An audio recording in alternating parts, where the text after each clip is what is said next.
गरुड़ पुराण हिंदू धर्म का एक महत्वपूर्ण ग्रंथ है, जिसमें जीव के कर्मों, मृत्यु के बाद की स्थिति और विभिन्न प्रकार की सजाओं का विस्तृत वर्णन किया गया है।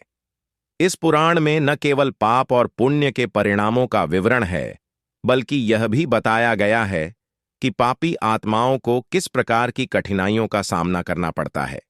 विशेष रूप से पति को धोखा देने वाली स्त्रियों के लिए इसमें कई गंभीर सजाओं का वर्णन किया गया। गरुड़ पुराण के अनुसार विवाह एक पवित्र बंधन है और इसमें निष्ठा और विश्वास की अहम भूमिका होती है। जब कोई स्त्री अपने पति के साथ विश्वासघात करती है, तो वह इस बंधन को तोड़ देती है और एक गंभीर पाप की भागी बनती है। यह पाप न केवल उसकी वर्तमान जीवन को प्रभावित करता है, बल्कि उसके मृत्यु के बाद की स्थिति को भी गंभीरता से प्रभावित करता है। 1. विश्वासघात का पाप।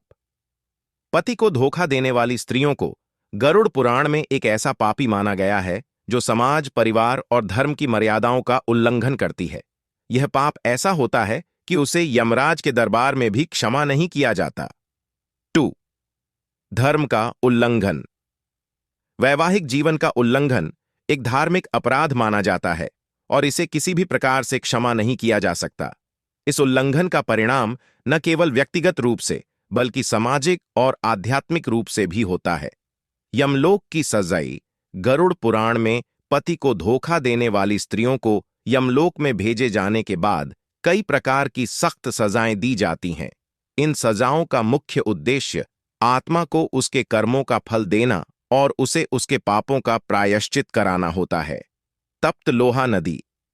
ऐसी स्त्रियों को यमलोक में एक तप्त लोहा की नदी में फेंक दिया जाता है। यह नदी अत्यंत गर्म और उबलती होती है, जिसमें गिरते ही शरीर जलने लगता है। यह सजा स्त्री को उसकी जीवन भर की गलतियों और पापों का एहसास कराने के लिए दी जाती है।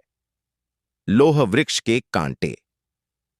यमलोक में एक विशाल लोह वृक्ष होता है, जिसके कांटे तीक्ष्ण होते हैं। पति को धोखा देने वाली स्त्रियों को इस वृक्ष पर चढ़ने के लिए मजबूर किया जाता है।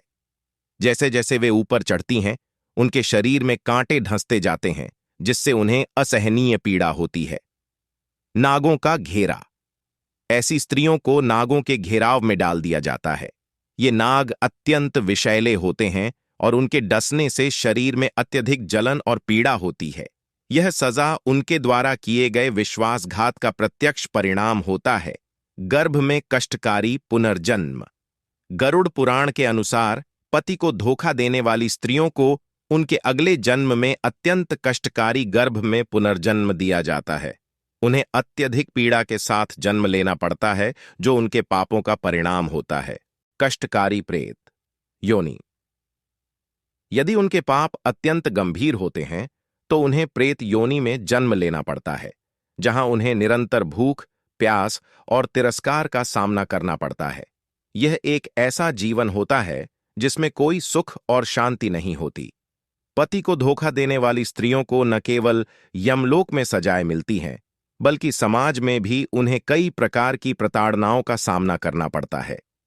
गरुड़ पुराण में बताया गया है कि ऐसी स्त्रियों का जीवन समाज द्वारा तिरस्कृत होता है और उन्हें अपने पापों का भार जीवन भर ढोना पड़ता है। परिवार से बहिष्करण। ऐसी स्त्रियों को उनके परिवार और समाज से बहिष्कृत कर दिया जाता है। उन्हें न केवल अपमानित किया जाता है, बल्कि उनकी कोई भी सहायता नहीं की जाती। वे अकेलेपन और तिरस्कार के साथ जीवन जीने को मजबूर होती हैं। धार्मिक अपमान। गरुड़ पुराण के अनुसार पति को धोखा देने वाली स्त्रियां धार्मिक कार्यों से भी बहिष्कृत हो जाती हैं।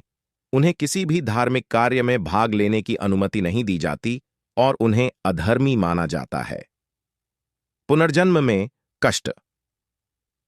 गरुड़ पुराण में कहा गया है कि यदि स्त्री अपने पापों का प्रायश्चित नहीं करती, तो उसे अगले जन्म में अत्यंत कष्टदायक परिस्थितियों में जन्म लेना पड़ता है।